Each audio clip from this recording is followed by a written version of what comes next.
Hello everyone, I have decided to come back to India. Yes, मैं अपने देश, अपने घर इंडिया वापस आ रहा हूँ एजुकेशन मिनिस्टर धर्मेंद्र प्रधान का रेजिग्नेशन मांगने के लिए। क्या एक सोशल मीडिया मूवमेंट अब सड़कों पर उतरने जा रहा है? क्या कॉकरोच जनता पार्टी सिर्फ एक इंटरनेट मजाक थी या फिर ये युवाओं के गुस्से का नया राजनीतिक प्रतीक बनती जा रही है? और सबसे बड़ा सवाल, अगर लाखों छात्र और युवा जंतर मंतर की ओर बढ़ते हैं तो दिल्ली की राजनीति में क्या असर पड़ेगा?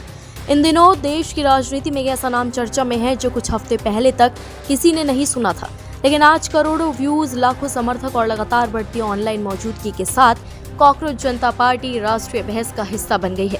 बीते दिन ही इन्होंने एक अपनी प्रेस कॉन्फ्रेंस भी करी है। इतने दिन से आप सब देख ही रहे हो कि हम सोशल मीडिया पर आवाज़ उठा रहे हैं कि पेपर लीक के कारण जिन नीट के बच्चों ने सुसाइड की और जो लाखों स्टूडेंट्स की मेहनत बर्बाद हुई है, उसके लिए तो धर्मेंद्र प्रधान को रिज़ाइन करना ही चाहिए।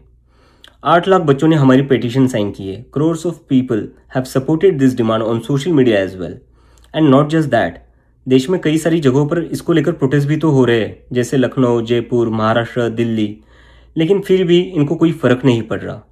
आज नीट के 22 लाख स्टूडेंट्स, सीबीएसई के 17 लाख स्टूडेंट्स, सीयूईटी के 16 लाख स्टूडेंट्स और एसएससी जीडी के 40 लाख स्टूडेंट्स, ऐसे 1 करोड़ से ज़्यादा स्टूडेंट्स हैं जिनकी ज़िंदगी के साथ मजाक किया गया है सिस्टम द्वारा। इसकी वजह से स्टूडेंट्स बहुत ही ज़्यादा एंशियस और परेशान है अपने फ्यूचर को लेकर। किसी को तो इसकी जिम्मेदारी लेनी होगी। इतने बड़े ब्लंडर के बाद भी अगर एजुकेशन मिनिस्टर रिज़ाइन नहीं करते तो इसका मतलब इस देश में अकाउंटेबिलिटी नाम की कोई चीज़ बची ही नहीं है। ऐसा लगता है कि सिस्टम जितनी चाहे उतनी गलतियां कर सकता है और उसके लिए कोई कॉन्सिक्वेंसेस है ही नहीं। सारे कॉन्सिक्वेंसेस स्टूडेंट्स के लिए है। ऐसा कब तक चलेगा? इसलिए अब वक्त आ चुका है, हम सबको साथ आना होगा और भारत के संविधान के रास्ते पर चलते हुए पीसफुली अपनी आवाज़ उठाकर धर्मेंद्र प्रधान के रेजिग्नेशन की डिमांड करनी होगी। वहीं आपको बता दें, इसके संस्थापक अभिजीत दिपके ने ऐलान कर दिया है कि वो 6 जून को भारत लौटेंगे और दिल्ली के जंतर मंतर पर शांतिपूर्ण प्रदर्शन करेंगे।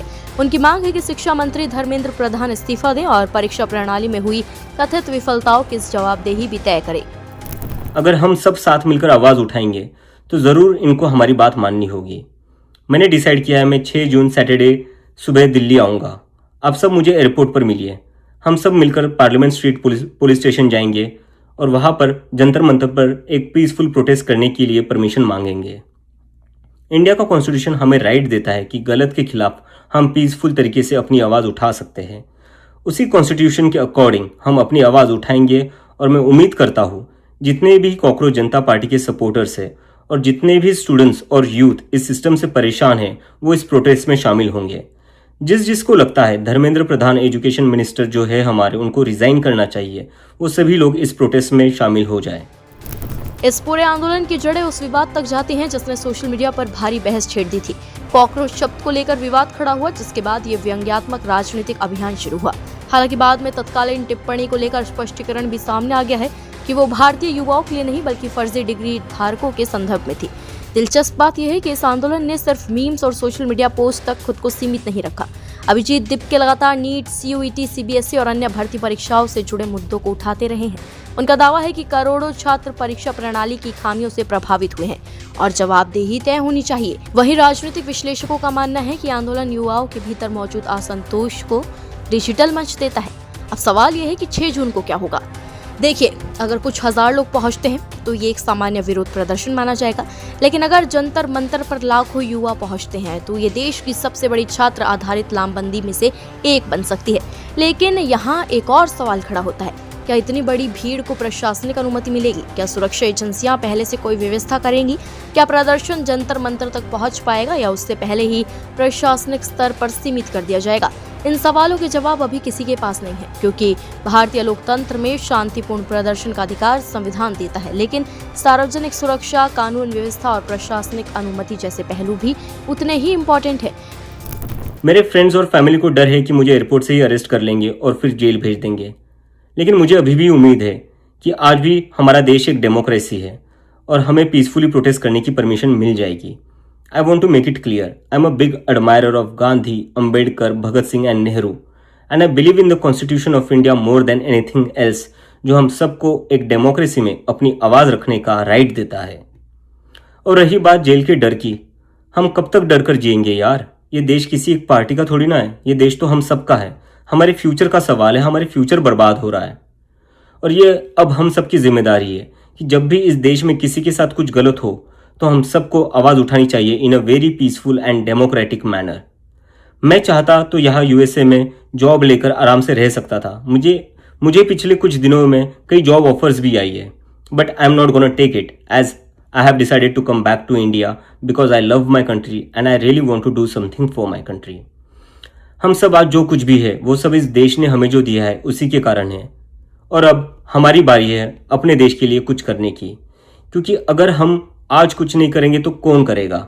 कब तक हम वेट करेंगे कोई और आएगा, आवाज़ उठाएगा और हमें बचाएगा? सो जितने भी पीसफुल और कॉन्स्टिट्यूशन को मानने वाले कॉकरोचेस है, let's all come together to save the future of millions of students. यही वजह है कि 6 जून का दिन सिर्फ एक प्रदर्शन का दिन नहीं बल्कि सरकार, प्रशासन और युवा आंदोलन तीनों की परीक्षा का दिन माना जा रहा है। इस बीच न्यायपालिका से जुड़े विवादों पर भी चर्चाएं जारी हैं। हाल के दिनों में कॉकरोच विवाद से जुड़ी याचिकाओं पर सुनवाई के दौरान अदालत की ओर से ये तक कहा गया कि ऐसे मामलों को अत्यधिक भावनात्मक नजरिए से नहीं देखा जाना चाहिए, लेकिन असली कहानी शायद किसी एक शब्द, किसी एक नेता या किसी एक संगठन की नहीं है। वहीं आपको बता दें, पूर्व सीजीआई जस्टिस पीआर गवई ने सुप्रीम कोर्ट में कॉकरोच शब्द के इस्तेमाल से जुड़े विवाद पर अपने के इंटरव्यू में कहा कि जज भी इंसान है और बहस के दौरान कभी कभी उनके मुंह से कोई शब्द निकल जाता है। उन्होंने माना है कि इस बात को बेवजह बढ़ा चढ़ाकर पेश किया जा रहा है।